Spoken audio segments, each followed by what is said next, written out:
nabanggit. So, to be honest kasi, dahil nandito tayo buong araw, I wasn't able to monitor. Hindi ko po nabalitaan yung petisyon. Pagdating naman sa defense team, ako po categorically masasabi ko na hindi namin alam na magkakaroon ng petisyon or may plano mang magkaroon ng petisyon. Hindi ko nga alam na naihain na yung petisyon. Attorney Torion and I know each other. I think we're acquaintances, but we're not in communication, you know, and especially with this petition, hindi po kami nagkausap tungkol dito. Do you support the petition, sir? No, the defense would like to just focus on the impeachment trial. Yung petition, I haven't read the petition at all, so I don't know what it says. So I'm not in any position to support or not support any But are you petition. satisfied with the performance of the presiding officer sa pagkaka-elect niya doon sa proseso na ginawa? Well, sa akin naman po, naging orderly naman yung conduct ng trial for the past 2 days, no? And yesterday, nung may first witness na talaga na na-present. So, there's nothing I can say against the presiding officer. It would be inappropriate for me to comment against senator judges also. Sir, nakarating na po ba kayo sa yung request din ng prosecution na ipasubina yung kanyang chief of staff na si Attorney Zuniga Lopez, and how did you respond to it? Yes, nakarating na, nabanggit ko sa kanya yon, and well, she knows, you know, na gano'n naman talaga ang mangyari because sa pre-trial brief pa lang nakalista naman. In fact, even ako nakalista doon, di ba? And that's okay. Sa akin nga, sinasabi ko parate, ulitin ko lang, prerogatiba ng ano yan, ng prosecution. So sa atin naman, when the witness is there, they're given the chance to direct the witness and we're given the chance to cross-examine. So, ano naman po tayo? Talagang normal sa proceedings. I don't think there's anything wrong with that. Attorney Torion, kung walang hindi kinonsult si Vice President Sara Duterte. Hindi ko, I cannot speak for the Vice President kung nagkausap sila, but as far as I know, wala namang nabanggit sa akin ng Vice Presidente na alam niya to or may nagkausap sila. So, as far as I know, no, walang ganon. But kami sa defense, I can only speak for the defense, no? And for the defense, hindi talaga kami nag-usap at all. Base sa paghahanda ng defense attorney, same length ba ng oras ang ibubugo ninyo sa cross-examination kay Calilo today? Hindi natin masasabi. Hopefully naman, syempre kami, ang gusto namin, and even the prosecution for sure, ang gusto naman namin mapabilis lahat ng proceedings. Kahapon, in fairness to the prosecution, kinakailangan lang talaga yung ganong oras because, you know, you need the witness to identify, authenticate all these documents, paano niya in-extract, etc. So, just to be fair to the prosecution, kung kami man yun, siguro ganun din kahaba because you really need the witness to do that, no? Sa amin, sa course examination, we're hoping naman na hindi ganun kahaba. But tingnan natin kasi it will really depend, no, sa takbo ng questions. Attorney, strategy nyo ba sa defense na mag-object parate dun sa mga inihahain ng prosecution? Talaga bang gano'n ang strategiya ng defense? Opo, hindi po, Sir Ian, hindi po strategy yun. Actually, it's really something that lawyers do every day in court. Bakit? Kasi under the rules, there are questions that are objectionable and there are questions that are allowed. And if questions are objectionable, siyempre, trabaho rin po ng abogado, whether it be defense or the prosecution, to object. No? And the rule is that in terms of testimony being given by a witness, that we have to object as soon as the ground is apparent, no? Ibig sabihin, pag lumabas na at napansin mo na objectionable yung question ng kabilang panig, dapat mag-object ka na kagad. Kasi kung hindi ka mag-object, that will be considered waived, no, on our part. So, ginagawa lang naman namin yung trabaho po namin. But as to strategy, hindi naman po ganun babaw yung strategy namin na object lang ng object. Pa. Sir, based on sa... So, yung sa part naman po ng defense, are you also considering to call on Vice President Sara Duterte? Right now, wala kaming nalagay na ganyan sa aming pre-trial brief. No? Yung hostile witness, ang hostile witnesses po, dapat po kino-qualify po muna yan. Meaning, pag pinatawag mo sa stand, kailangan mo ipakita sa korte na talagang hostile ang magiging testimony ng isang witness and they will have to ask for the court to declare the witness as a hostile witness. No? Ano ba ang pagkakaibahan nun?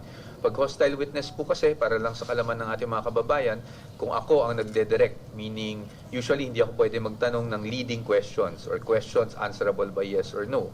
Pero pag ang isang witness ay mula sa pagiging ordinary witness ay naging hostile witness, pwede na po siyang tanungin na nagde-direct sa kanya ng yes and no questions answerable by yes and no. So, yun naman po yung usual nuances pagdating sa hostile witness. But to answer your question, sa amin wala naman po sa listahan namin. But ang parati namin sinasabi is, kung darating ang oras na sa pananaw namin ay kinakailangan, then syempre we will consult our client regarding the matter. Attorney, hindi kaya si VP Sara kung dumating ang time na yun? Never naman siya nagpakita ng any objection, no? But I guess it will have to really depend on kung ano yung takbo ng trial talaga. Sir, just a matter of clarification. If the court should and if the court orders her appearance, may legal ways ba siya pwedeng gawin para hindi masunod yung subpoena? Or is she really required to face? Well, we'll see. Of course, there will always be remedies, no? Especially if the issue is a fundamental right under the Constitution. So, tingnan po muna natin. I don't also want to preempt the presiding officer, si Senator Cheese Escudero, and also the senator judges. So, tingnan po muna natin. And then, pag dumating tayo doon, definitely magbibigay naman ako ng panayam kung ano po ang magiging posisyon namin.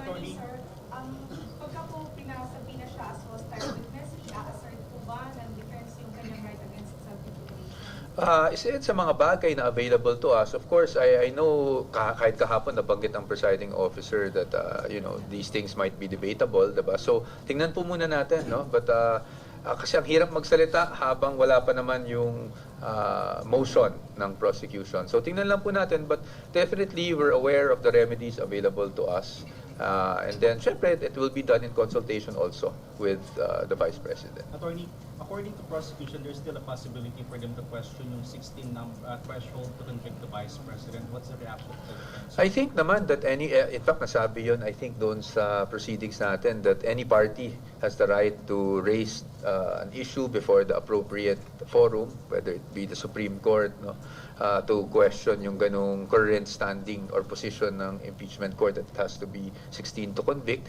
It's well within their rights. But of course, if they file, I'm sure the Supreme Court or whatever appropriate forum they file that in will ask us to give our comment also. Pero hindi ba magiging pangamba sa defense team kung bababa yung threshold? Hindi pa namin iniisip kasi nga nung tinatanong niyo ako 2 weeks ago, ang sabi ko is wala pa namang categorical pronouncement. Ngayon, nagkaroon ng categorical pronouncement na 16. So, pag dumating man sa panahon na gustong i-question yon, we will just submit our comments then. No? But sa amin, isa lang naman ang posisyon ng defense dyan sa threshold. The Constitution is clear for us.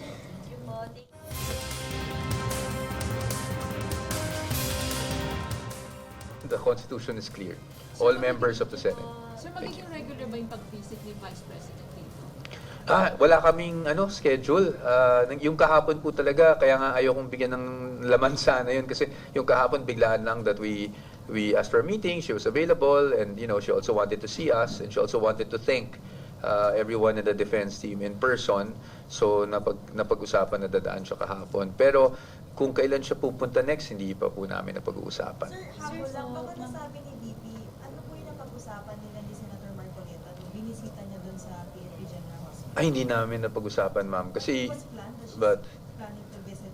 I don't know. I'm not from OVP anymore, so I'm only her lawyer. So I wouldn't know her schedule, but hindi namin napag-usapan kung ano yung And I think that's something private to them, so she's not the type also to naikwento kung ano yung mga napag-usapan. Sugan ko lang po yun. Can this affect the case? Kasi as we all know, Senator Marcoleta can still vote. I mean, at this point, sabi nila, may posibilidad pa rin na pwede siyang pabotohin doon sa kaso ni Sara. So yung meeting po ba nila ay pwedeng maka-apekto doon sa kaso?